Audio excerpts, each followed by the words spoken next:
23 తెలుగు బైబిల్లో కీర్తన 23.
Greetings in the name of the Lord Savior Jesus Christ this afternoon time.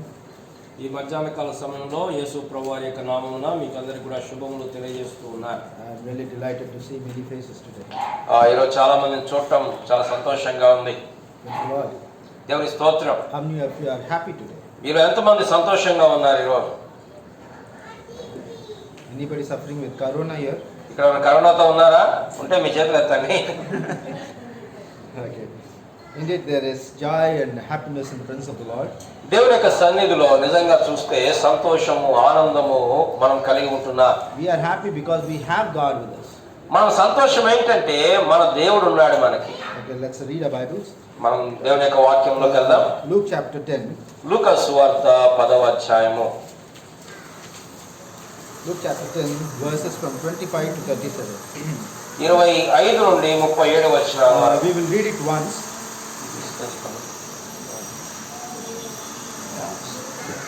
Yeah. We'll read it once. మనం చదువుదాం. Brother John will read it. నేను చదువుతాను, దయచేసి గమనించండి. లూకా సువార్త 10వ అధ్యాయము 25 నుండి 25 to 37, right?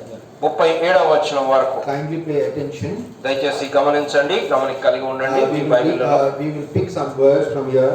ఇక్కడ నుంచి కొన్ని వచనాలు మనం చూస్తాం. Some words, some phrases. కొన్ని మాటలు, కొన్ని వాక్యాలు మనం తీసుకుంటాం. Please do. ఇదిగో ఒకప్పుడు ధర్మశాస్త్రోపదేశకుడు లేచి, బోధకుడా, నిత్య జీవమునకు వారసుడనగుటకు నేనేమి చేయవలనని ఆయనను శోధించుచు అడిగాను.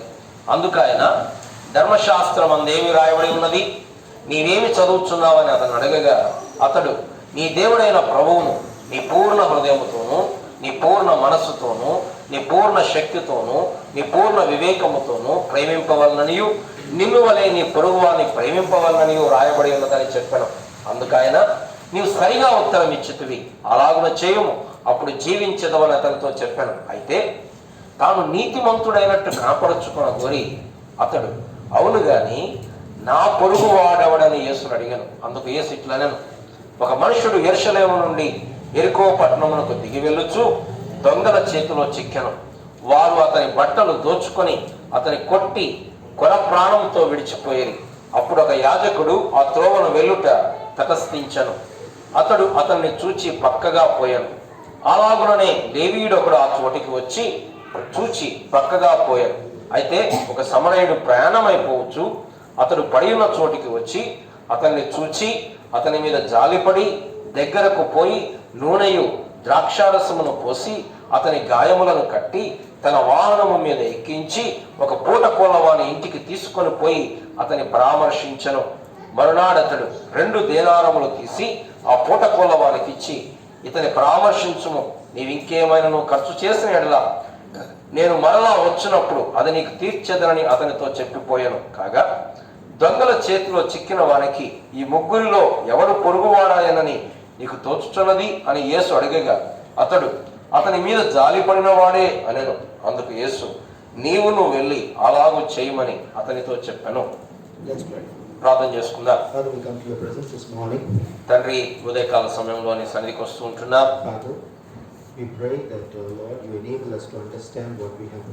ప్రభువా, మేమే చదివామో దాన్ని మేము అర్థం చేసుకోవడానికి మీరు మాకు సహాయం చేయండి. ప్రభువా, ఈ అర్థం చేసుకునేటప్పుడు ప్రభువా, మీరు మేమేమి నేర్చుకోవాలని కోరుతున్నారో ఆ సంగతులను మేము నేర్చుకోవడానికి మీరు మాకు సహాయం చేయండి. ప్రభువా, నాకు కూడా మీరు సహాయం అనుగ్రహించండి. ప్రభువా, మీరు ఏం మాట్లాడాలనుకుంటున్నారో ఆ మాటలు ప్రకటించడానికి నాకు సహాయం చేయండి. ప్రభువా, ధైర్యమును, ప్రభువా, సాహసమును మీరు అనుగ్రహించండి. యేసు ప్రభువా నామమున ప్రార్థిస్తున్నాం తండ్రి, ఆమేన్. Whenever we read the Bible, మనము Bible చదివినప్పుడల్లా don't read the Bible randomly. కొంతమంది బైబిల్ని యాదృచ్ఛికంగా అంటే అక్కడక్కడ చదువుతూ ఉంటారు. Like there are many people who read Bible like this, calendar reading. How many of you know calendar reading? కొంతమంది ఎలా చదువుతారంటే బైబిల్లో క్యాలెండర్లో ఏ వాక్యం ఉంటే ఆ వాక్యం బట్టే చదువుతారు. ఆ రోజు One verse, that's enough. ఒక వచనం సరిపోయింది అనుకుంటారు. క్యాలెండర్లో ఒక వచనం చదివి అది సరిపోయింది అనుకుంటారు. There are some people కొంతమంది ఎలా ఉంటారు అంటే they want God to talk to them through the Bible. కొంతమంది బైబిల్లోంచి దేవుడు ఆ రోజుకు మాట్లాడాలనుకుంటారు. Even I practice this. నేను కూడా దాన్ని అభ్యాసం చేశాను. Now how they read? ఎలా చదువుతారు తెలుసా? Open the Bible like this. Bible ఇలా కళ్ళు మూసుకొని అటు ఇటు చూసుకొని ఇట్లా ఓడోపో ఇట్లా తెరుస్తారు. Point with the finger. ఎక్కడో చేయి ఇట్లా ఇక్కడ దొరికింది What అనుకుంటారు. is God talking to me? దేవుడు ఏం చెప్తున్నాడు నాతో అనుకుంటారు. God talk to me. దేవుడు ప్రభు నాతో మాట్లాడే అంటారు. It happened like this. ఒకసారి ఇలా జరిగిందంట. One man opened the Bible in the same way. ఒక మనుషుడు ఇలాగే బైబిల్ ఇలా కళ్ళు మూసుకొని తెరిచాడంట. He wants God to speak to him. దేవుడు మాట్లాడాలని ఆశపడ్డాడు. What was the verse? ఏం జరిగింది? ఏ వాక్యం దొరికింది? So, Judas యూదా వెళ్ళి hanged himself. వెళ్ళి ఉరి పెట్టుకొనెను అనే వాక్యం కనపడింది. He looked at it. దాన్ని చూశాడు. No, this is not the way. అబ్బాయి ఇట్లా దేవుడు ఉరి పెట్టుకోమని చెప్తాడు ఎక్కడన్నా. మళ్ళీ మూసాడు. And he opened it. మళ్ళా తెరిచాడు. And he again pointed out to the verse. మళ్ళా ఇంకొక చేయి పెట్టాడు వచనం దగ్గర. The verse said, అక్కడ వచనంలో ఉంది, you go do the same. నీవు కూడా వెళ్ళి అలాగుననే చేయము అని ఉంది మంచిగా. Again he closed the Bible. ఇదేంటి మళ్ళీ చెప్తాడు Again he దేవుడు. opened the Bible. మళ్ళీ ఓపెన్ చేశాడు. And he read it. మళ్ళీ చదివాడు. Go do the same quickly. నువ్వు వెళ్ళి త్వరగా చేయము అన్నాడు. Is that the way we read the Bible? కానీ అలా చదువుతున్నాము మనం బైబిల్ని. Many a times our reading is like this. కొన్నిసార్లు చాలా సార్లు మనం అలాగే చదువుతుంటాం. We need to understand why it is written to us. ఇది ఏ సందర్భంలో రాయబడింది, ఎందుకు రాయబడింది We అనే need to మాట understand. మనం అర్థం చేసుకోవాలి. We need to understand the context for which it is written. ఏ సందర్భములో ఏ నేపథ్యములో రాయబడింది అనేటువంటి మాట మనం అర్థం చేసుకోవాలి బైబిల్ చదివేటప్పుడు. To whom it is written? ఎవరికి రాయబడింది, For what purpose it is written? A ఉద్దేశముతో And రాయబడింది, how are we going to apply it to ourselves? వాళ్ళకు రాయబడిన మాటని మన జీవితాల్లో మనం ఎట్లా అనువర్తించుకుంటాం. In that manner we need to read the Bible. ఆ విధంగా మనం బైబిల్ని చదవాలి. Okay. Today's passage we will divide it into 3 parts. ఈ రోజు మనం చదివిన వాక్య భాగం లూకా సువార్తలో ఉన్నటువంటి వాక్య భాగాన్ని 3 భాగాలుగా మనం విభజించవచ్చు. First of all we will set the passage. మనము ఆ యొక్క సందర్భాన్ని చూద్దాం. We will set the passage. We'll set it. మనం దాన్ని ప్రత్యేకంగా చూద్దాం ఆ భాగంను. Secondly, we will see the story of the passage. రెండవదిగా ఆ భాగంలో ఉన్నటువంటి కథ వృత్తాంతమును చూద్దాం. Then we will know the significance of this passage. దాని యొక్క ప్రత్యేకత ప్రాధాన్యత ఏంటో మనం చూద్దాం. Setting, story and significance. దానికి ఉన్నటువంటి సందర్భం ఏంటి, దానిలో ఉన్నటువంటి కథ ఏంటి, దాంట్లో ఉన్నటువంటి ప్రాధాన్యత ఏంటి. Now we will set the passage like this. కాబట్టి ముందు ఎక్కడ జరిగిందో ఆ యొక్క పరిస్థితి సందర్భం మనం చూస్తే We will try to find out certain people and places from this passage. ఈ యొక్క భాగంలో నుండి కొంతమంది ప్రజలు, కొంతమంది వ్యక్తులు, కొన్ని స్థలాలు మనకు కనపడతా ఉన్నాయి. Tell me who are the people you are mentioning. ఇక్కడ ఎవరు కనపడుతున్నారు చెప్పండి. వ్యక్తులు ఎవరు కనపడుతున్నారు ఈ మన దగ్గర భాగంలో? Be faster. త్వరగా. బోధకుడు, ఇంకా ధర్మశాస్త్రోపదేశకుడు, లేవీయుడు, సమరయుడు, యాజకుడు, పుటకోలవాడు, పుటకోల ఇంటివాడు. Okay. దొంగలు. Robbers. Yes. దొంగలు. Okay. Now what are the places mentioned here? అక్కడ రాయబడిన స్థలాల పేర్లు ఏంటి? స్థలాలు ఏం స్థలాల గురించి రాయబడింది? Jerusalem, యెరూషలేము, Jericho. యెరికో ప్రాంతాలు, పట్టణాల గురించి రాయబడింది. What are the things mentioned here? అక్కడ రాయబడిన వస్తువులు ఏం కనబడుతున్నాయి ఆ భాగంలో? Oil, నూనె, wine, ద్రాక్షరసము, 2 denarii. 2 దీనారములు. We have also animal here. అక్కడ జంతువులు కూడా కనబడుతున్నాయి. And what else we have in here? Place of rest. అక్కడ పూటకోళ్ళ ఇల్లు కనపడుతుంది, సత్రము కనపడుతుంది. We will try to define all these things. వీటన్నిటిని కూడా మనం కలపడానికి ప్రయత్నం చేసుకుందాం. After that we will go into the story. తర్వాత మనం ఆ కథలోకి వెళ్దాం. Now who is this lawyer? ఎవరు ఈ యొక్క ధర్మశాస్త్రోపదేశకుడు? He is a scribe. ఆయన ఒక Sastry. He is an expert ఆయన ఒక పండితుడు. in law. ఆయన ధర్మశాస్త్రంలో గొప్ప పండితుడు, ప్రావీణ్యుడు. Not in the civil law. అంటే మన యొక్క చట్టాల్లో, భారతదేశ చట్టాల్లో, ఇలాంటి పౌర చట్టాల్లో కాదు కానీ He is a religious teacher, a religious expert. మత సంబంధమైనటువంటి ధర్మశాస్త్రంలో, దేవుని శాస్త్రంలో ఆయన పండితుడు. He is a lawyer in religious law. ఆయన మత సంబంధమైనటువంటి శాస్త్రములో పండితుడు. In other words, in Mosaic law he is a lawyer. ఆయన మోషే ధర్మశాస్త్రము ప్రకారము ఆయన న్యాయవాదిగా ఉన్నాడు. Okay. Who are Samaritans? సమరయులు ఎవరు తెలుసా మీకు? సమరయులు ఎవరు? Okay, I'll tell. Actually, the Samaritans' history is a bit different. ఈ సమరయుల చరిత్ర కొంచెం వేరుగా వింతగా ఉంటుంది. When the northern kingdom of Israel were being taken into captivity, ఇశ్రాయేలు నా ఉత్తర భూభాగము చెరలో కొనుపోబడినప్పుడు, యెరోబాము తర్వాత విడిచినటువంటి కాలం కొనుపోబడినప్పుడు some of them were kept in Israel only. ఆ యొక్క ఉత్తర భూభాగంలో ఉన్నటువంటి వారు అక్కడ కొంతమంది అక్కడనే బందీలుగా ఉంచబడ్డారు. They were Jews, వాళ్ళు యూదులే, but still they married the Ashurians. అయితే వారు ఏం చేశారంటే అక్కడ నుండి అష్షూరీయులను పెళ్లి చేసుకున్నారు. Then the Jews did not like these people, యూదులకేమో ఈ సంకర జాతి వాళ్ళంటే ఇష్టం లేదు, so they were defiled. కానీ వీళ్ళని అపవిత్రమైన వారిగా ఇచ్చారు. The Jews did not like them at all. ఈ అసలైన యూదులకి ఈ యూద అష్షూరీయుల మధ్య పుట్టినటువంటి వారంటే ఇష్టం లేదు, And they were like enemies to them. కానీ వారి శత్రువులుగా భావించేవారు. So these are Samaritans. వీళ్ళని సమరయులు అన్నారు. They lived in the place of Samaria, northern part of Israel. ఇశ్రాయేలు యొక్క ఉత్తర భూభాగంలోని సమరయ పట్టణము, సమరయ ప్రాంతాల్లో వారు నివసించేవారు. Now about Jerusalem and Jericho I want to talk. యెరూషలేము, యెరికో గురించి మనం చూస్తే, Jerusalem is in a higher place. యెరూషలేము ఒక కొండ మీద ఉన్నటువంటి ఉన్నతమైనటువంటి ప్రదేశం. Jericho is in a lower place. యెరికో ప్రాంతము కింద, అంటే ఆ యొక్క కింద ఉన్నటువంటి ప్రాంతం, లోయలో ఉన్నటువంటి ప్రాంతం. Jerusalem is about 2,500 feet above the sea level. సముద్ర మట్టానికి దాదాపు 2,500 అడుగుల ఎత్తున ఉండేది యెరూషలేము పట్టణం. And Jericho is 800 feet. యెరూషలేము 2,500 అడుగుల ఎత్తులో ఉంటే, యెరికో మాత్రం 800 అడుగుల ఎత్తులో మాత్రమే ఉంది సముద్ర And మట్టానికి. the path from Jerusalem to Jericho is very dangerous. యెరూషలేము నుంచి యెరికోకు వెళ్ళేటువంటి రహదారి చాలా ప్రమాదకరమైనటువంటి రహదారి. Even now it is dangerous. ఇప్పటికి కూడా, ఈ దినాల్లో కూడా అది ప్రమాదకరమైన రహదారే. Why you will have a valley, చాలా లోయలు ఉంటాయి, and the road also is zigzag. అక్కడ ఉన్నటువంటి రహదారి కూడా చాలా మలుపులతో కూడినటువంటి రహదారి. This is the picture of it. అది అక్కడ ఉన్నటువంటి పరిస్థితి. What is dinar here? ఇక్కడ 2 దీనారములు అన్నాడు. దీనారం అంటే ఏంటి? 1 dinar is ఒక దీనారము అంటే 1 day's wage. ఒక రోజు ఇచ్చే జీతం. 1 dinar is 1 day's wage. ఒక దీనారం అంటే ఒక రోజు ఇచ్చేటువంటి జీతం. Who is a priest? అక్కడ యాజకుడు ఎవరు? Who does religious activity. ఆ యాజకుడు ఎవరంటే బలులు అర్పించేటువంటి వాడు. Who lives in who stays in a temple conducting all this religious activity. ఆ యొక్క దేవుని ఆలయంలో ఉండి బలులు అర్పణలు అర్పించేటువంటి వాడు యాజకుడు. Who is a Levite? లేవీయుడు ఎవరు? Who helps in this religious activity. ఈ యొక్క యాజకులు అర్పించే బలులకు సహాయం చేసేటువంటి వారు లేవీయుడు. This is the setting that I want to give you today. ఇక్కడ ఉన్నటువంటి పరిస్థితిని మీకు ఇలా వివరిస్తూ ఉన్నారు.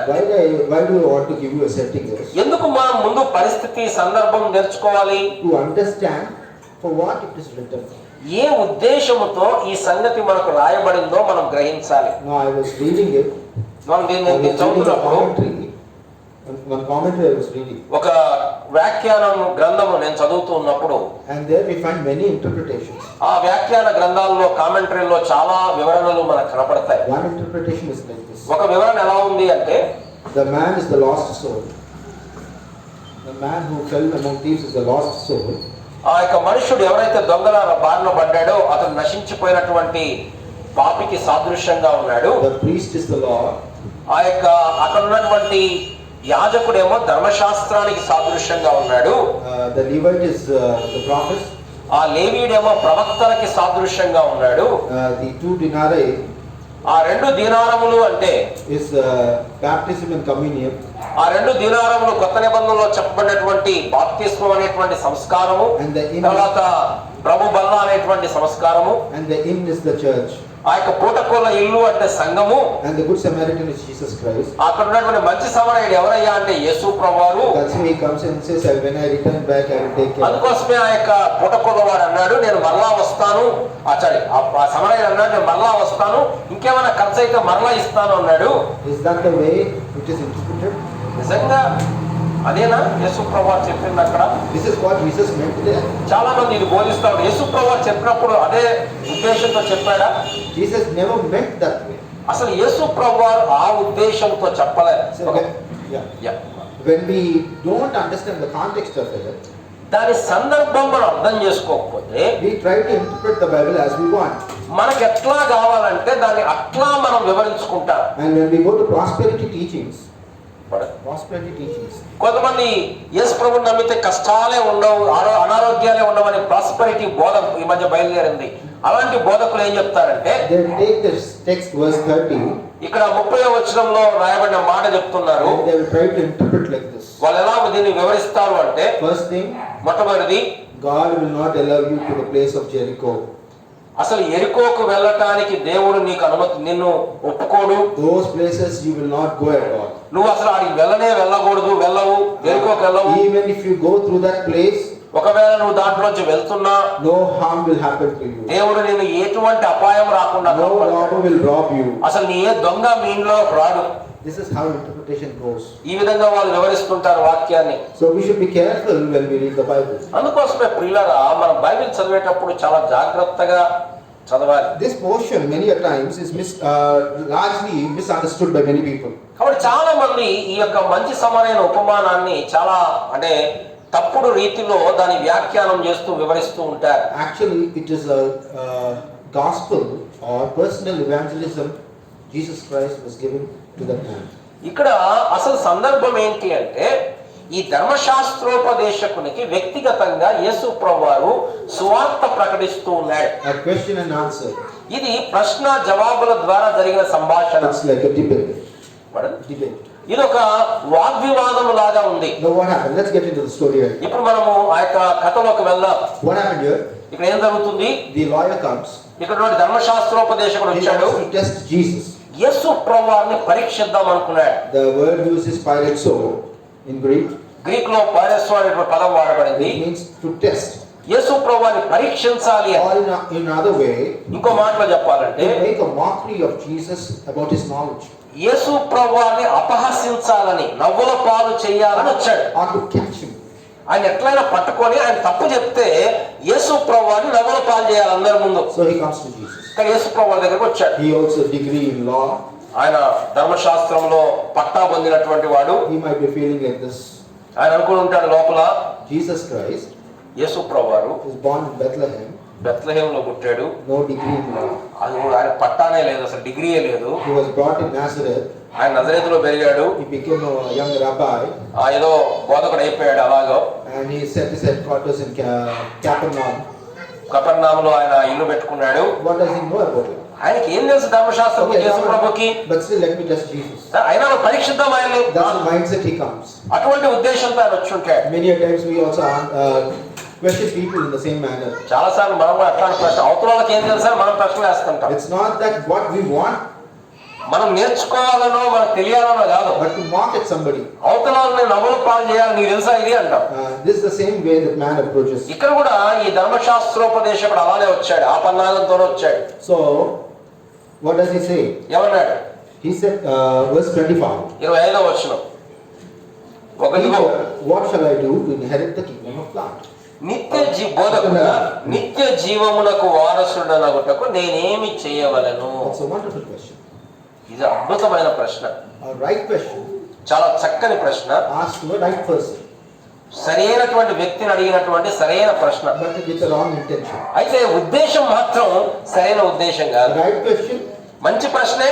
Right person to be asked. మంచి వ్యక్తిని అడిగాడు, సరైన వ్యక్తిని అడిగాడు, సరైన ప్రశ్న అడిగాడు. But wrong intention. అయితే ఉద్దేశం లోపల మాత్రం తప్పుడు ఉద్దేశం. What was Jesus' answer? యేసు ప్రభువు ఏం చెప్పాడు? What is it written in the law? ధర్మశాస్త్రం అందు ఏమి రాయబడి ఉంది? What do you read about it?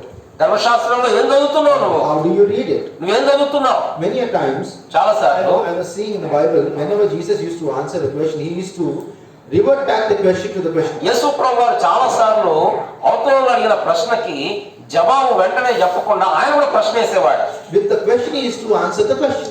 ఆ ప్రశ్నకి ప్రశ్నతోనే జవాబు చెప్పేవాడు యేసు ప్రభువు. Here also Jesus was answering him in such manner. ఇక్కడ కూడా యేసు ప్రభువు అలాగనే ప్రశ్నిస్తున్నాడు. So he answered and said, ఆయన అన్నాడు, the man said, ఆ మనుషుడు అన్నాడు, you shall love the Lord, నీ దేవుని ప్రేమించాలి, your God with all your heart, నీ పూర్ణ హృదయంతో, with all your soul, నీ పూర్ణ మనస్సుతో, with all your strength, నీ పూర్ణ శక్తితో, with all your mind, నీ పూర్ణ వివేకముతో, and your neighbor as yourself.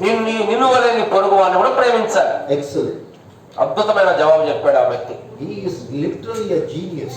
నిజంగా చూస్తే చాలా వివేకము కలిగినటువంటి వాడు ఆ ధర్మశాస్త్రోపదేశకుడు. He has compressed the entire OT law or the entire law, hundreds of law into 2 verses. పాత నిబంధనలో ఉన్నటువంటి కొన్ని వందల చట్టాలను నియమాలను 2 మాటల్లో చెప్పడేశాడు ఈ ధర్మశాస్త్రోపదేశకుడు. Jesus said, "You are right." యేసు ప్రభువు అన్నాడు, నిజమే నువ్వు చెప్పింది చాలా చక్కగా చెప్పావు అన్నాడు. He has compressed these 2 verses. ఈ 2 వచనాల్లో పాత నిబంధన ధర్మశాస్త్రం మొత్తాన్ని 2 మాటల్లో చెప్పడేశాడు. What is that? Deuteronomy chapter 6 verse 4 and 5. ద్వితీయోపదేశకాండం 6వ అధ్యాయం 4-5 వచనాలు ఏం రాయబడింది? If you can please read it faster. దయచేసి ఎవరైనా చదువుతారా? ద్వితీయోపదేశకాండం 6వ అధ్యాయం 4-5 వచనాలు. ఇశ్రాయేలు వినుము, మన దేవుడైన యెహోవా అద్వితీయుడైన యెహోవా నీ పూర్ణ హృదయముతోను, నీ పూర్ణ ఆత్మతోను, నీ పూర్ణ శక్తితోను నీ దేవుడైన యెహోవాను ప్రేమింపవలెను. And Leviticus chapter 19 verse 18. లేవీ కాండము 19వ అధ్యాయము 18వ వచనము. లేవీ కాండము 19-18. ప్రతికీడుకు ప్రతికీడు చేయకూడదు, నీ ప్రజల మీద కోపం ఉంచుకొనక నిన్ను వలె నీ పొరుగు వారిని ప్రేమింపవలెను. How nicely he has clubbed these 2 verses and told the Lord. ఎంత అద్భుతంగా ఈ 2 వచనాలను కలిపి ఆయన అంత అద్భుతంగా చెప్పాడో మనం గమనించవచ్చు. So what is the Old Testament requires of a man? మరి పాత నిబంధన ఒక వ్యక్తి నుండి ఏమి కోరుతుంది అని మనం గమనించి చూస్తే, Perfect love to God దేవునిని సంపూర్ణంగా పరిపూర్ణంగా ప్రేమించాలి, and perfect love to mankind. నీ పొరుగు వారిని కూడా పరిపూర్ణంగా ప్రేమించాలి. Perfect love to God దేవుణ్ణి పూర్ణంగా ప్రేమించాలి, and perfect love to mankind. నీ యొక్క పొరుగు వారిని కూడా, మనుషులను కూడా పరిపూర్ణంగా ప్రేమించాలి. This man did a great job in compressing the entire OT law. కాబట్టి పాత నిబంధనలో ఉన్నటువంటి ధర్మశాస్త్రం మొత్తాన్ని కూడా చాలా చక్కగా 2 మాటల్లో వర్ణించాడు ఈ వ్యక్తి. Verse 29. 29వ వచనము. But he, wanting to justify himself, said to Jesus, "And who is my neighbor?" అయితే తాను నీతిమంతుడైనట్టు కనబరుచుకొనగోరి అతడు అవును గాని నా పొరుగువాడెవడు అని యేసుని అడిగాను. Who is my neighbor? ఎవరు నా పొరుగువాడు? ఎవరు? Can we love our neighbor? మన పొరుగు వాళ్ళని మనం First of ప్రేమించగలుగుతున్నామా? all, can we love God? మొట్టమొదటి ప్రశ్న, అసలు మనం దేవుణ్ణి ప్రేమించగలుగుతున్నామా? Can you love somebody whom you do not know? నీకు తెలియని వారిని నువ్వు ప్రేమించగలుగుతున్నావా? Can you initiate love for God? నీ సొంతంగా నువ్వు దేవుని ప్రేమించగలుగుతావా? We cannot love God at first. మొట్టమొదటిగా మనం గమనించాల్సింది ఏంటంటే, మనంతట మనము దేవుని ప్రేమించలేము. Amen. Amen. God is the one who loved us first. ఆయనే మొదట మనల్ని ప్రేమించాడు, మనం ప్రేమించలేదు మొట్టమొదట. 1 John 4:10. 1 యోహాను 4వ అధ్యాయము 10వ వచనము. 1 John 4:10. 1 యోహాను 4వ అధ్యాయము 10వ వచనము. In this is love, not that we loved God, but that He loved us and sent His Son to be the propitiation for our sins. మనము దేవుని ప్రేమించితిమని కాదు, తానే మనల్ని ప్రేమించి మన పాపములకు ప్రాయశ్చిత్తమై ఉండడకు తన కుమారుని పంపెను. ఇందులో ప్రేమ ఉన్నది. So it is God who initiated love for us. మన కొరకు మొట్టమొదట ప్రేమను కలిగి ఉన్నది దేవుడే. Here, ఇక్కడ it requires that we should love God. కానీ పాత నిబంధనలో ఉన్నటువంటి నియమం ఏంటంటే, మనం దేవుణ్ణి ప్రేమించాలి, And we should love our neighbor. మన పొరుగువాన్ని మనం ప్రేమించాలి. And the man is asking you a question, who is my neighbor? ఇప్పుడు ఈ ధర్మశాస్త్రోపదేశకుడు ఏమడుగుతున్నా అంటే, మంచిదయ్యా బాగానే ఉంది కానీ నా పొరుగువాడు ఎవరు, నేను ఎవరిని ప్రేమించాలి? I was having a doubt here. ఇక్కడ నాకు సందేహం వచ్చింది. He didn't say, "Thank you, Lord, very nice." మంచిదైంది, వందనాలని చెప్పలా. Oh, you mean I need to love my neighbor from now on? ఈ రోజు నుంచి, ఇప్పటి నుంచి పొరుగువాన్ని ప్రేమించమంటారా? He just didn't leave from there. అక్కడ నుంచి వెళ్ళిపోవాలా? Many a times we leave like that. కొన్నిసార్లు అలా వెళ్ళిపోతాం. Oh, thank you for the answer. జవాబు ఇచ్చినందుకు వందనాలని వెళ్ళిపోతాం. But his intention was different, so he came there. ఆయన ఉద్దేశాలు వేరే ఉన్నాయి. And he asked another question here. ఇంకో ప్రశ్న అడిగాడు. ఇప్పుడు Who is my neighbor? నా పొరుగువాడు ఎవడు? Now the story comes. ఇప్పుడు ఆ సందర్భంలో ఈ కథ చెప్పాడు యేసు ప్రభువు. We see the story here. ఇక్కడ కథ చెప్పాడు. A man ఒక మనుషుడు from Jerusalem to Jericho, యెరూషలేము నుండి యెరికోకు దిగి వెళ్తున్నాడు. and he was beaten. తను కొట్టబడ్డాడు, దోచుకొనబడ్డాడు. He fell on a side. ఆ రోడ్డు పక్కన, వీధి పక్కన, రహదారి పక్కన ఏడవబడ్డాడు, పడిపోయాడు. And this man was looking at Jesus. ఈ found మనుషుడు Yeshua that this man was looking at Jesus. ఈ స్టోరీ చెప్తుంటే ఆ ధర్మశాస్త్రోపదేశం చూస్తున్నాడు యేసుప్రభు వారి వైపు. No, it is not a built-up story, I feel. అది ఒక కల్పితమైన కథ అని నేను అనుకోవట్లేదు. Because Jericho is a place. యెరికో అనేది పట్టణం, ఉన్నగా నిజంగా ఉన్న పట్టణం. Jerusalem is also a place. యెరూషలేము కూడా ఉన్న పట్టణమే, చరిత్రలో ఉన్న పట్టణమే. Priest is also a person. అక్కడ కూడా లేవీయుడు, యాజకుడు వీళ్ళందరూ కూడా వ్యక్తులే. So when the priest came, యాజకుడు వచ్చినప్పుడు I felt నేను చెప్తున్నాను, this man would have felt, ఈ ధర్మశాస్త్రోపదేశకుడు అనుకుని ఉంటాడు, oh, our pastor has come. మా యాజకుడు వచ్చాడు, మా అయ్యగారు వచ్చాడు, మా కాపరు వచ్చాడు అనుకుంటాడు. He loves the Lord. మా యాజకుడు దేవుని ప్రేమించేవాడు, And he loves people. మా యాజకుడు ప్రజలను ప్రేమించేవాడు. After all, he goes and sacrifices things on behalf of the people. మా యాజకుడు చేసే పని ఏంటి? ప్రజల నిమిత్తం బలి తీసుకొచ్చి దేవుని దగ్గర అర్పిస్తాడు కదా. So he'll come, కాబట్టి ఆ యాజకుడు వస్తున్నాడు అనగానే he'll take care of this man. ఆ యొక్క మనుషుల గురించి పట్టించుకుంటాడు, కాపాడుతాడు అనుకున్నాడు. But what did Jesus tell? యేసుప్రభువు ఏం చెప్పాడు? That man came, యాజకుడు వచ్చాడు, he went. చూశాడు, వెళ్ళిపోయాడు. Second person came. రెండో వ్యక్తి వచ్చాడు. Who is he? ఎవరు రెండో వ్యక్తి? ఎవరు? Levite. లేవీయుడు. Oh, who is a Levite? ఎవరు లేవీయుడు? ఎవరు? For us understanding, మనకు అర్థం కావడానికి an evangelist. Evangelist. ఒక సువార్తికుడు A అనుకోవచ్చు, preacher like me. నాలాంటి బోధకుడు. Oh, Brother Thompson preaches very nicely in the church sometimes. Thompson గారు మంచి వర్తమానం చెప్తాడు మన సంఘంలో. He's a very good person. చాలా మంచి వ్యక్తి, He helps in the church. సంఘంలో సాయం చేస్తాడు, He plays music here. మంచి సంగీతం వాయిస్తాడు. I think he's a very genuine person. చాలా మంచి యథార్థమైన వ్యక్తి అనుకుంటా. He will help. కాబట్టి ఇప్పుడు వచ్చి ఆ యొక్క వ్యక్తికి సహాయం చేస్తాడు. But what happens here? ఏం జరిగింది? Brother Thompson is more crooked. Brother Thompson ఇంకా కఠినమైన వ్యక్తి, క్రూరమైన వ్యక్తి. He doesn't even walk past by. He walks to the other side and goes. చూసి దగ్గరగా కూడా వెళ్ళలే, పక్కగా వెళ్ళిపోయాడు. This is a story Jesus was telling them. యేసుప్రభువు చెప్తున్నాడు ఈ కథ. Then next comes Samaritan. మూడవ వ్యక్తిగా సమరయుడు వచ్చాడు. A brief introduction about the Samaritans. సమరయుడు గురించి మనము పరిచయం చూసుకుంటే, They have no access to temples. ఈ సమరయులు దేవాలయంలో రావటానికి వారికి అర్హత లేదు, అంటరాని వాళ్ళు. They have no access to worship God. దేవుణ్ణి ఆరాధించటానికి వారికి అనుమతి లేదు దేవాలయాల్లో. They have no access to any rituals. ఎటువంటి ఆచారాలకి, దేవాలయంలో జరిగే ఎటువంటి ఆచారాలకి అనుమతి లేదు సమరయులకి. They are like untouchables for the people of for the Jews. యూదులకి అంటరాని వాళ్ళు సమరయులు. They don't like them. వారంటే ఇష్టం ఉండదు. Not that they are poor. వారు పేదవారని కాదు, They are not poor. వాళ్ళు పేదవారు కాదు. Don't misunderstand me. They are not poor people. దయచేసి అపార్థం, వాళ్ళ పేదవాళ్ళు కాదు వాళ్ళు సమరయులు. But అయితే they are unholy for the Jews. యూదుల దృష్టిలో వారు అపవిత్రులు. So these people ఈ ప్రజలు were bitter enemies to the Jewish people. కాబట్టి యూదులు అంటే వీరికి కూడా ఇష్టం లేదు, చాలా కఠినత్వం వీళ్ళు, వాళ్ళంటే అసలు అసహ్యం ఉండేది. These people are people whom the Jewish people hated the most. యూదులు బాగా ద్వేషించేవారు. But what does the Samaritan do here? కాబట్టి సమరయుడు ఏం చేశాడు? He does the right job there. ఆయన మంచి పని చేశాడు. What does he do? ఏం చేశాడు? What does he do? It's written in the Bible. బైబిల్లో రాయబడింది. ఏం చేశాడు సమరయుడు?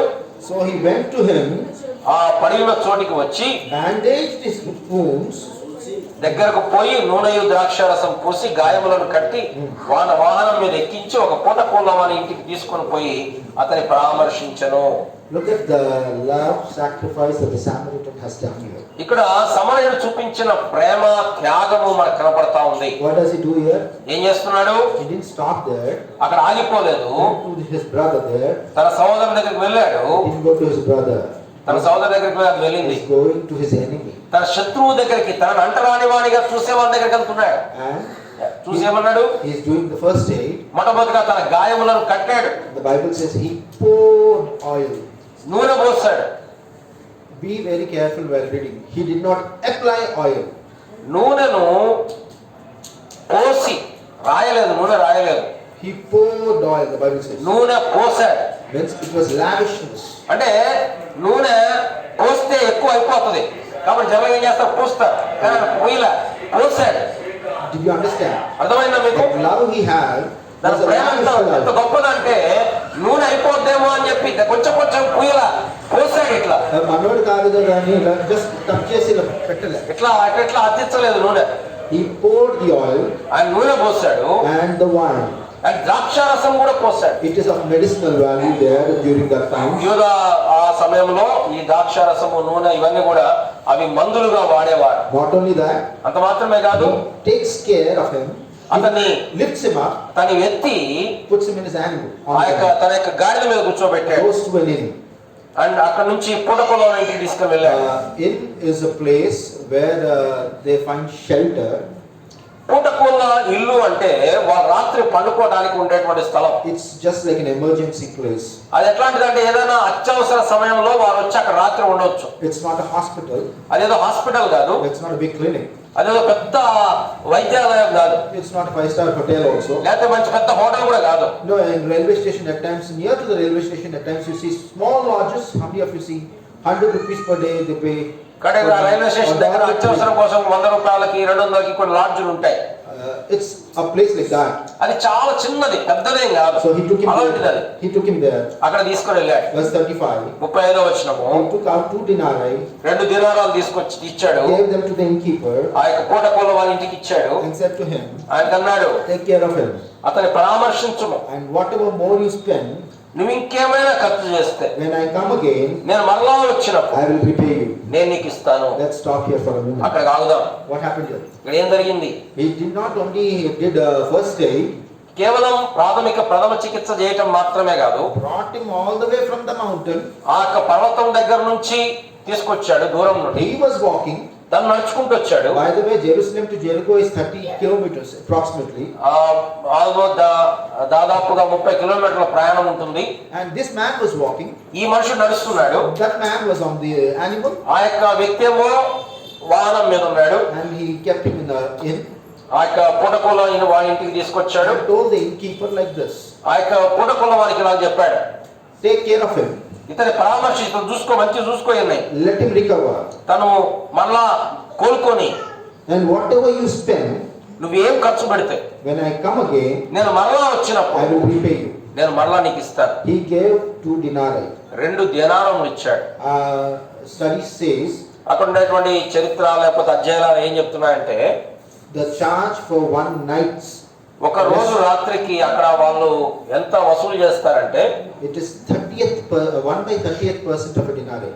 ఒక దీనారంలో 30వ వంతు, అంటే 30 రోజులు ఉండొచ్చు ఒక దీనారం తోటి. 1 denarii you can stay for 30 days. ఒక దీనారంతో 30 రోజులు ఉండొచ్చు. And 2 denarii means 2 దినారాలు అంటే how many days? 2 నెలలు ఉండొచ్చు. How much he gave? ఎంత ఇచ్చాడు? More than what is required. ఎంత కావాల్సిన దానికంటే చాలా ఎక్కువ ఇచ్చాడు. And after that, ఆ తర్వాత he says, అంటున్నాడు, when I come back, నేను మరలా వచ్చినప్పుడు I will repay you if you spend more. ఇంకేమైనా నువ్వు ఖర్చు చేస్తే నేను ఇస్తాను. We'll stop here for a moment. ఇక్కడ ఆగుదాం కొద్దిసేపు. Imagine ఒకసారి ఊహించుకోండి, you have a person met with an accident on the road. నీకు రోడ్డు మీద ఒక యాక్సిడెంట్ అయినటువంటి వ్యక్తి కనపడ్డాడు అనుకోండి. You take him to the hospital hospital దగ్గర తీసుకొని వెళ్తాం. and tell the doctor, డాక్టర్కి చెప్తాం, don't worry doctor, let the patient live. ఈ పేషెంట్ ఎట్లయినా బతకాలి డాక్టర్ గారు, Whatever happens, let it happen. You treat him, I will pay you. నువ్వు ఎంత ఖర్చు అయినా సరే నేను పెట్టుకుంటాను, మీరు ఆయనకు వైద్యం చేయండి. That's a great blessing for the doctor there. అక్కడ డాక్టర్ గారికి ఇక పంట పడిపోయినట్టే. You will not be a good Samaritan later. ఇక నువ్వు సమరయ్యలుగా ఉండలేవాడా? Definitely. నిజంగా చూస్తే I was talking to my brother-in-law once. ఒకసారి మా బావగారితో మాట్లాడుతుంటే, He is also a doctor. ఆయన కూడా డాక్టరే. And he was telling me in hospital where he worked earlier. అక్కడ ఒక హాస్పిటల్ గురించి చెప్తున్నాడు. They even try to demand money out of a dead patient. మనిషి చచ్చిపోయినా కూడా డబ్బులు దాన్ని డిమాండ్ చేస్తుంటారు. If a dead patient comes in, ఒక వ్యక్తి రావడం చనిపోయాడు అనుకోండి, చనిపోయే లోపలికి వచ్చాడు. but before the body is taken out from the hospital, మళ్ళా ఆ బాడీని, ఆ యొక్క శవాన్ని బయటికి తీసుకుపోయే ముందే the minimum recovery is 2 lakhs. 2 లక్షలు, తక్కువ 2 లక్షలు వసూలు చేస్తారు. Minimum recovery is తక్కువ 2 lakhs. 2 లక్షలు. And if you happen to do the same thing what the good Samaritan did today, that day, ఒకవేళ ఇప్పుడు సమరయ్య చెప్పినట్టు మనం కూడా వెళ్ళి నేను పెట్టుకుంటాను ఎంతైనా కానీ అని డాక్టర్ గారు అన్నాం అనుకోండి, that's a great blessing. ఇక ఆ డాక్టర్ గారు పంట పడినట్టే. That's PM Care Fund for him. ఇక మంచి ఫండ్ తయారైంది దానికి. Amen. Okay. Look at the love that the Samaritan. అయితే ఇక్కడ సమరయ్య యొక్క ప్రేమను మీరు గమనించాలి. He went to that far అంత దూరం వెళ్ళాడు to help this man who is an enemy. తన శత్రువు అయినటువంటి వ్యక్తి గురించి ఇంత గొప్ప త్యాగం చేశాడు. He went to that far to love an enemy. తన యొక్క శత్రువును ప్రేమించడానికి అంత దూరం వెళ్ళాడు. This is the story. ఇది కథ. This is the story. ఇది కథ. Okay? How many of you understood what the story ఎంత is? కథ అర్థమైందో మీకు? How many of you understood this? ఎంతమంది అర్థం చేసుకున్నారు కథని? Okay. Now the significance of the story. ఇప్పుడు ఈ కథ యొక్క ప్రాముఖ్యత ఏంటి? Is God telling us to love our neighbors like that? దేవుడు మనం కూడా ఇలానే ప్రేమించాలని కోరుతున్నాడా Or లేదా is God telling us to help people who are in need? అవసరంలో ఉన్న వారికి సహాయం చేయాలని కోరుతున్నాడా దేవుడు? Is that what it meant? దాని అర్థం అదేనా అక్కడ ఈ కథ? Indirectly it means that you have to help the people. Of course, when you are a Christian, you are ought to, that's your responsibility to help people. దాంట్లో సందేహం ఏం లేదు. మన క్రైస్తవులుగా ఉన్నప్పుడు అవసరంలో ఉన్న వారికి సహాయం చేయాలి. దాంట్లో అయితే ఈ సందర్భం ఈ కథ ఎందుకు చెప్తున్నాడు యేసు ప్రభువారు? What is the point of telling this story to that man? ఈ మనిషికి ఈ కథ ఎందుకు ఏ ఉద్దేశంతో యేసు ప్రభువారు ఈ కథ చెప్తున్నాడు? What was the question the man asked? ఈ మనుషుడు అడిగిన ప్రశ్న ఏంటి? Who is my neighbor? నా పొరుగువాడెవడు? రెండవ ప్రశ్న, నా పొరుగువాడెవడు? Who is my neighbor? ఎవరు నా పొరుగువాడు? Verse 36 is the answer. 36వ వచనము, కాగా దొంగల చేతిలో చిక్కిన వానికి ముగ్గురులో ఎవడు పొరుగువాడాయనని నీకు తోచుచున్నది. Again Jesus is answering him with a question. మళ్ళా ప్రశ్న అడుగుతున్నాడు యేసు ప్రభువారు జవాబు చెప్పడానికి. What is the question he is asking him? యేసు ప్రభువారు అడుగుతున్న ప్రశ్న ఏంటి? Who among the three is ఈ the ముగ్గురు neighbor? వచ్చారు కదా, ఈ ముగ్గురులో ఎవరు పొరుగువాడు? This man ఈ మనుషుడు is so self-righteous. ఇతను ఎంత స్వయం నీతి కలిగినటువంటి వాడు అంటే, So justifying himself. తనను తాను ఎంత నీతిమంతుడు అనుకుంటున్నాడంటే, Feels that he is maintaining the law in his life. ఈ ధర్మశాస్త్రాన్ని బాగా పాటిస్తున్నాను అని తనను తానే అనుకుంటున్నాడు. He had so much ego. తనలో ఎంత స్వయం ఉందంటే, When Jesus asked him, యేసు ప్రభువు అడిగినప్పుడు who is that neighbor? ఎవరు పొరుగువాడు అంటే, He did not even say Samaritan. సమరయుడు అని కూడా అనలేదు. How much he hated that person. See. సమరయుల్ని ఎంత ద్వేషిస్తున్నాడు చూడు. Look what he said. ఏమన్నాడు? 37. 37వ వచనం. And he said, మనం 36లో ఉంది. అతను అన్నాడు, అతని మీద జాలి పడిన వాడే. did he say Samaritan? సమరయుడు అన్నాడా? He didn't say that. చెప్పలే, ఆ మాట చెప్పలా. This is what God is telling. That is the point of the story here. ఇక్కడ ఈ కథ యొక్క వృత్తాంతం ఏంటంటే ఇది. Who is your neighbor? ఎవరు నీ పొరుగువాడు? Who is your neighbor? ఎవరు నీ పొరుగువాడు? I'll tell you who. ఇక్కడ చెప్తున్నాను, It's not the pastor. నీ పాస్టర్ కాదు నీ పొరుగువాడు. It's not your fellow brother at all. నీ సహోదరులు, నీ చర్చకు వచ్చే వాళ్ళు కాదు నీ పొరుగువారు. Who is he, no? ఎవరు నీ పొరుగువారు? Let's take the same story. The Samaritan. ఆ సమరయుని కథ నుంచి మనం చూస్తే, Take an RSS leader. RSS leader. RSS leaders ఒక చూస్తే, Take a BJP person. ఒక బీజేపీ వ్యక్తి ఉన్నాడు అనుకో, Or an Al-Qaeda terrorist. లేదా అల్ఖైదా టెర్రరిస్టులు ఉన్నారు. If he comes, does the same job. అలాంటి వాళ్ళు వస్తే మనం పని చేస్తామా? వాళ్ళు మన శత్రువులు కదా, Can we love him? వాళ్ళు అలా ప్రేమించగలుగుతామా? Jesus really put him in a fix. యేసు ప్రభువు ఇప్పుడు చాలా ఆ వ్యక్తిని ఇరుకులో పెట్టేశాడు ధర్మశాస్త్రోపదేశకుని. Can we love a BJP person? మనం బీజేపీ వ్యక్తిని ప్రేమించగలుగుతామా? Can we love a VHP, Vishwa Hindu person? విశ్వ హిందూ పరిషత్తు అంటే క్రైస్తవులను ద్వేషించే వాళ్ళని ప్రేమించగలుగుతామా? Can we do that? మనం చేయగలుగుతామా? Can we go and tell them I love you? నేను ప్రేమిస్తున్నాను చెప్పగలుగుతామా? Valentine's Day. వ్యాలంటైన్స్ డే ఈ రోజు మళ్ళీ Can we say that? మనం చెప్పగలుగుతామా? That's a real Valentine if you can go and do the same thing. నిజంగా వాళ్ళను ప్రేమించగలిగితే అది నిజమైన It's Valentine. not helping the poor. Even they do helping poor and helping ఇప్పుడు the poor. పేదలకు సహాయం చేయడం అంటే వాళ్ళు కూడా చేస్తారు పేదలకు సహాయం. Can we go and love them? మన శత్రువులను మనం ప్రేమించగలుగుతాం. It's very impossible, difficult. I don't say it's impossible. It's very difficult. అసాధ్యం అని చెప్పను కానీ చాలా కష్టం శత్రువులను ప్రేమించటం. That is what Jesus said in యేసు ప్రభువు ఇక్కడ చెప్తున్న సంగతి అది. Matthew chapter 5 verse 44. మత్తయి సువార్త 5వ అధ్యాయం 44వ వచనం. What does Jesus say? యేసు ప్రభువు ఏం చెప్తున్నాడు? 5 verse 44. 5వ అధ్యాయము 44వ వచనం. You shall love your neighbor and hate your enemy. నేను మీతో చెప్పున్నది ఏమనగా 43వ వచనం, నీ పొరుగువారిని ప్రేమించి నీ శత్రువును ద్వేషించమని చెప్పబడిన మాట మీరు విన్నారు కదా. నేను మీతో చెప్పున్నది ఏమనగా, మీరు పరలోకమందున మీ తండ్రి కుమారులై ఉన్నట్లు మీ శత్రువులను ప్రేమించుడి, మిమ్మల్ని హింసించు వారి కొరకు ప్రార్థన చేయుడి. Jesus says, యేసు ప్రభువు అన్నాడు, love your neighbor, which means love your enemy. నీ పొరుగు వారిని ప్రేమించటం అంటే నీ శత్రువును ప్రేమించటం. I know it is really very difficult for us. నాకు తెలుసు శత్రువును ప్రేమించటం అనేది చాలా కష్టమైనటువంటి సంగతి. Sometimes we can't even love our neighbor. చాలా సార్లు మన పొరుగు వాళ్ళనే మనం ప్రేమించలేము. శత్రువులను పక్కన పెట్టండి. Forget, yeah. పొరుగు వారిని పక్కన పెట్టండి, మన శత్రువులను పక్కన పెట్టండి, పొరుగు వారినే ప్రేమించలేము చాలా సార్లు. Loving neighbor as yourself again. మళ్ళీ అక్కడ ఎలా చెప్తున్నాడు, నిన్ను వలే నీ పొరుగు వారిని ప్రేమించాలి. Once Brother John was telling this, ఒకసారి సోడి జాన్ చెప్పాడు ఈ విషయాన్ని. loving your neighbor as yourself is like this. నిన్ను వలే నీ పొరుగు వారిని ప్రేమించడం అంటే అర్థం ఏంటి? When you have your birthday, నీకు బర్త్డే ఉందనుకోండి, you buy new clothes. నువ్వు కొత్త బట్టలు So కొనుక్కుంటావు. when your friends were, when your neighbor's birthday, కానీ నీ పొరుగు వారి బర్త్డే ఉంటే you buy him new clothes. నువ్వు అతనికి కొత్త బట్టలు కొంటావు. When you cut cake, నువ్వు కేక్ కట్ చేస్తే you let him also cut అతను cake. కూడా కేక్ కట్ చేపిస్తావు. When you buy a car for yourself, when you buy a car for నీకు yourself, ఒక కారు కొనుక్కుంటే and you love your neighbor means, నీకు నీ పొరుగు వారిని ప్రేమించాలంటే you buy a car for him. వాళ్ళకు కూడా కారు కొనియాలి. మరి That is what love is all about. ఇది ప్రేమ అంటే. What do young people who love each other do? ఒకరినొకరు ప్రేమించుకునే వాళ్ళు ఏం చేస్తారు? Valuable gifts they give. మంచి విలువైనటువంటి బహుమానం ఇస్తారు. Valuable gifts. మంచి విలువైన బహుమానం. Same gifts you need to give to your neighbor. నీ పొరుగు వాళ్ళకు కూడా అదే బహుమానాలు ఇవ్వాలి. Can we do it? మనం చేయగలుగుతామా? The question is, can we do it? ప్రశ్న ఏంటంటే మనం చేయగలుగుతామా అలాగా? But it is our responsibility. అయితే ఇది మన బాధ్యత. That is our job to do. అది మన యొక్క బాధ్యత, మన యొక్క పని. Brothers and sisters, ప్రియమైన సోదరులారా, we are not justified by our works. మన క్రియలను బట్టి, మన పనులను బట్టి మనము నీతిమంతులముగా తీర్చబడలేదు. We are never justified by the Old Testament commandments. పాత నిబంధనలో ఉన్న ఆజ్ఞలను పాటించటం ద్వారా మనం నీతిమంతులము కాలేదు. We are justified because of our Lord Jesus Christ. By faith, we believed in Him, and He has paid all the price for us.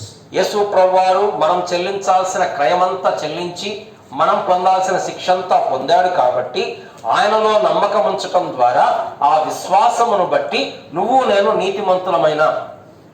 I'll tell you one thing. ఒక విషయం మీతో చెప్తాను. When you are saved, నువ్వు రక్షణ పొందినప్పుడు, when you don't know that the Lord has died for you, యేసు ప్రభువారు నీ కొరకు చనిపోయినాడని నువ్వు ఎరిగినప్పుడు the love for neighbor initiates. నీ హృదయంలో ప్రేమ పుడుతుంది పొరుగు వాని పట్ల. I told you, God initiated love for us. నేను చెప్పాను, దేవుడే మొదట మనల్ని ప్రేమించాడు. Amen. Amen. How many of you are listening to me? ఎంతమంది వింటున్నారు?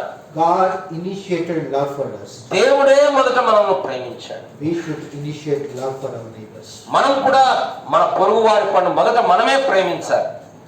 Do not expect love from them. వారి నుంచి వారు మనల్ని ప్రేమిస్తారని ఎదురు చూడకూడదు. God did not love us like that. దేవుడు అలాగా మన విషయంలో దేవుడు అలా చేయలేదు. Whether you loved Him or not, He loved you. నువ్వు ప్రేమించకపోయినా ఆయన నిన్ను ప్రేమించాడు. You love the Lord so much, నువ్వు ప్రభువును ప్రేమిస్తున్నావా? then you have to love the neighbor. అప్పుడు నీ పొరుగు వారిని కూడా నువ్వు ప్రేమించాలి. Yes, it is really difficult, అది చాలా కష్టమే, but it's not impossible. అయితే అసాధ్యం కాదు. When we start loving God, మనం దేవుని ప్రేమిస్తున్నాం, when we walk in the love of the Lord, మన ప్రభు యొక్క ప్రేమలో నడుచుకుంటూ we may not have the perfect love towards our neighbor, మన పొరుగు వారిని పరిపూర్ణంగా ప్రేమించలేకపోవచ్చు కానీ but our direction will be into the perfectness. అయితే ఆ పరిపూర్ణతలో మనం ముందుకెళ్తాం. We will be directed towards the perfectness. ఆ యొక్క పరిపూర్ణతలో మనం ముందుకెళ్తాం. Eyes closed. ముగించాలి. Let's see. Let's look to the Lord in prayer. ప్రార్థనలో ప్రభు వైపు చూసుకుందా. Many a times చాలా సార్లు we keep loving our fellow brothers. మన సోదరులను ప్రేమిస్తుంటాం. Today it's a warning to us. ఈ రోజు మనకు ఒక హెచ్చరిక ఇవ్వబడింది. It's so bad. I was feeling for that person, that lawyer. ఆ యొక్క ధర్మశాస్త్రోపదేశకుడు ఎంత విచారము తన జీవితాన్ని చూసినప్పుడు. He had God in front of him. తన ఎదుట దేవుణ్ణి పెట్టుకుని ఉన్నాడు, యేసు ప్రభువును పెట్టుకుని ఉన్నాడు. He had the Lord who can forgive him. తన ధర్మశాస్త్రము కలిగి ఉన్నాడు. He had the Lord who can Prabhu forgive him. ఉన్నాడు, ప్రభువును కలిగి ఉన్నాడు. He could not have eternal life. అయినప్పటికీ కూడా నిత్య జీవం పొందలేకపోయాడు. He could not confess his sin. ఆయన తన పాప క్షమాపణ పొందలేకపోయాడు. He had his ego. తన యొక్క స్వయం, తన యొక్క స్వాభిమానం అడ్డొచ్చింది. He could not come to the Lord and say, Lord, ప్రభు దగ్గరకు వచ్చి, I'm not able to love my neighbor. ప్రభువా నేను నా పొరుగు వారిని ప్రేమించలేకపోతున్నాను అని చెప్పలేకపోయాడు. Please forgive me, Lord. ప్రభువా నన్ను క్షమించు అనలేకపోయాడు. Jesus was having a lavish love for the person. యేసు ప్రభువారు విస్తారమైనటువంటి ప్రేమను కలిగి ఉన్నాడు. He can forgive the person very lavishly. ఆయన అత్యంత క్షమ కలిగి ఉన్నవాడు, క్షమించగలిగేటువంటి వాడు. But the person could not be forgiven. అయితే ఆ వ్యక్తి క్షమాపణ అడగలేదు. He lived in his self-righteous system. తన స్వంత నీతితో తాను జీవించాడు. He lived in his self-righteous system. తన స్వంత నీతిలో బ్రతుకుతూ ఉన్నాడు. Brothers and sisters, ప్రేమ సోదరులారా, many a times when we come to church, మనం సంఘంలోకి వచ్చినప్పుడు oh, we feel we are children of Most High God. మనము సర్వోన్నతులైన దేవుని పిల్లలమని మనల్ని మనం భావించుకుంటాం. When we talk to our neighbors, when we dwell amongst them, మనము ఇతరులతో ఉన్నప్పుడు, వారితో మాట్లాడుతున్నప్పుడు, వారి మధ్య నివసిస్తున్నప్పుడు we feel we are so righteous. మనం చాలా నీతిమంతులం అనుకుంటాం మనమే. If we are doing that, మనం అలా చేస్తుంటే today let us correct ourselves. మనం సరి చేసుకుందాం. Who is our neighbor? ఎవరు మన పొరుగువాడు? Jesus is asking, who is our neighbor? యేసు ప్రభువు అడుగుతున్నాడు, ఎవరు నీ పొరుగువారు? ఎవరు? The person whom you hated the most. నువ్వు ఎవరిని ఎక్కువ ద్వేషిస్తున్నావో వాళ్ళే నీ పొరుగువారు. If today, ఈ దినమున if you are not able to love such people, నీవు అలా ద్వేషించే వారిని ప్రేమించలేకపోతే ask God దేవుణ్ణి అడుగు, to forgive you.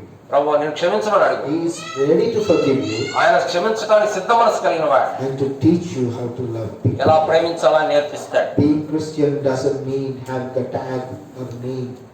ఏదో క్రైస్తవులు అంటే పేరు పెట్టుకోవడము, లేకపోతే క్రైస్తవుడని ఒక లేబుల్ తగిలించుకోవడం కాదు. Being Christian means having the nature of Christ, క్రైస్తవులం అంటే క్రీస్తు స్వభావాన్ని కలిగి ఉండడం. who on the cross, క్రీస్తు యొక్క శిలువను మోసుకోవడం. who on the cross, ఆయన శిలువ మీద people who are persecuting him, తనను హింసిస్తుంటే ప్రజలు, he said, ఆయన అన్నాడు, Father, forgive them, for they do not know what they do. Father, forgive them, for they do not తండ్రి know. వీరేం చేయుచున్నారో వీరెరుగరు కనుక వీరిని క్షమించండి అని. Jesus is the right example for us as to how Yesu to. ప్రభువారు మనకు సరైనటువంటి మాదిరిని చూపిస్తూ He వచ్చాడు. has borne all kinds of sufferings. ఆయన సకల విధములైన శ్రమలను పొందాడు. Whatever you are encountering today, నువ్వు నేను పొందాల్సిన శ్రమలన్నీ కూడా same kind of situations he has underwent. ఆయన ఆ శ్రమలన్నిటి గుండా వెళ్తూ వచ్చాడు. Yet he says he is loving.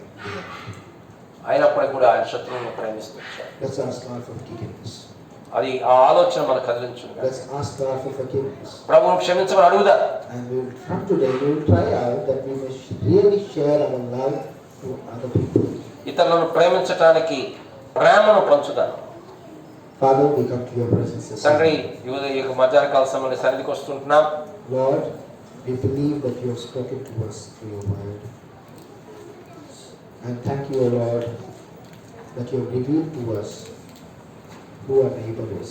మా యొక్క పొరుగు వాళ్ళు ఎవరో మీరు మాకు బయలుపరిచినందుకు వందనాలు ప్రభువా. Lord, we by ourselves cannot love anybody. మా స్వంతంగా మేము ఎవరిని కూడా ప్రేమించలేము ప్రభువా.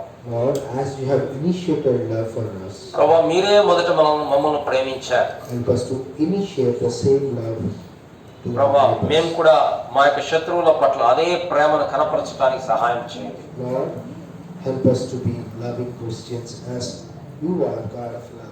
ప్రభువా నువ్వు ప్రేమ కలిగినటువంటి దేవుడు, ప్రేమ స్వరూపం దేవుడు గనుక మేము కూడా ప్రేమ చూపించేటువంటి క్రైస్తవులంగా మమ్మల్ని చేయండి. For your glory that will live. నీ యొక్క మహిమ కొరకు యేసు ప్రభువును ప్రార్థిస్తున్నాం తండ్రి. అలాగే మోకరించి మనము బంధువుల్లో మన ఉదయాలను ఒకసారి పరిశీలన చేసుకొని